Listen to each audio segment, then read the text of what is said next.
А знаете, почему плохое является плохим?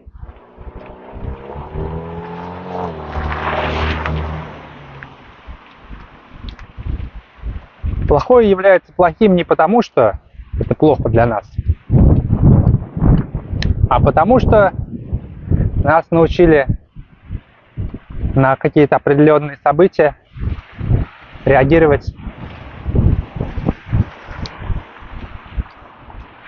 определенными эмоциями.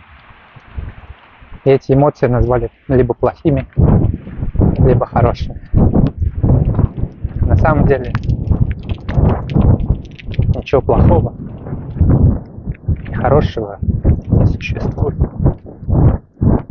Все оно существует только в вашем уме.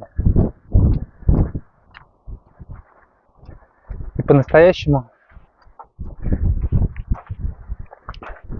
понять, что вы на самом деле хотите от жизни, можно только в таком случае, если вы примете все, и хорошее, и плохое, что есть в вас.